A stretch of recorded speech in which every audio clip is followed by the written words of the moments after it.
సిద్దిపేట జిల్లా హుస్నాబాద్ ఎల్లమ్మ చెరువు కట్టపై పతంగుల ఫెస్టివల్ ఘనంగా జరిగింది. ఫెస్టివల్లో మంత్రి పొన్నం ప్రభాకర్ పాల్గొని సందడి చేశారు. స్థానిక నాయకులతో కలిసి గాలిపటాలు ఎగురవేసి ఆహ్లాదంగా గడిపారు. హుస్నాబాద్ ప్రజలకు సంక్రాంతి పండుగ శుభాకాంక్షలు తెలిపారు మంత్రి.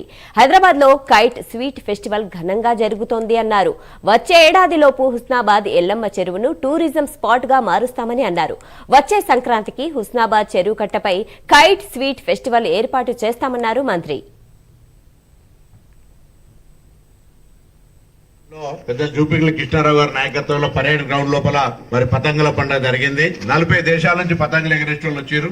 దాదాపు 100 మంది. అక్కడ ఒక స్వీట్ ఫెస్టివల్ కూడా జరుగుతుంది, కైట్ అండ్ స్వీట్ ఫెస్టివల్. 1200 రకాల మిఠాయి. మన నెక్స్ట్ టైం స్వీట్ ఫెస్టివల్ కూడా పెడదాం. ఇక్కడ అన్ని రకాల స్వీట్లు ఎవరెవరు చేసుకొచ్చి ఎక్కడెక్కడ వాళ్ళు అమ్మదాల్చుకుంటే అమ్ముకునేదిగా మనం ఒక స్టాల్ పెట్టి ఇది మొదటిసారి చాలా పెద్దగా next time kite festival and sweet festival Husnabad లో పెద్దగా టూరిజం కింద అప్పటి వరకు మొత్తం ప్రాజెక్ట్ ఇదంతా కూడా కంప్లీట్ అవుతుంది. కప్పగుట్ట కూడా అభివృద్ధి అయ్యి మహాసముద్రం గండి, అటు పాపన గుట్టాలు, భైరవ స్వామి గుడి, మహాసముద్రం గండి, ఆ జిల్లాల గడ్డ ఫారెస్ట్ కు సంబంధించినటువంటి అన్ని కూడా కలిపి ఈ ప్రాంతం అంతా అర్బన్ ఫారెస్ట్ అంతా కలిపి పెద్ద టూరిజం క్లస్టర్ కింద తీసుకునే సందర్భంలో రాయకాల వాటర్ ఫాల్స్ కాడ అన్ని రకాలుగా ఈ యొక్క సాంప్రదాయాలు ఇంతకుముందు పెద్దలు జూపల్లి కృష్ణారావు గారు చెప్పినట్టుగా సాంప్రదాయాలు ఆచారాలకు అనుగుణంగా ఈ ప్రాంతంలో ఒక చారిత్రాత్మకమైన కాకతీయుల కాలం నాటి ఈ ఎల్లమ్మ చెరువు, ఎల్లమ్మ గుడి, ఈ ప్రాంతం అంతా కూడా పొట్లపల్లి స్వయం రాజరాజేశ్వర స్వామి, అటు కొత్తకోట వీరభద్ర స్వామి పెద్ద జాతర రేపు, ఈ సిద్ధేశ్వర ఆలయం, ఈ విధంగా అన్ని కలవిగా ఉన్నటువంటి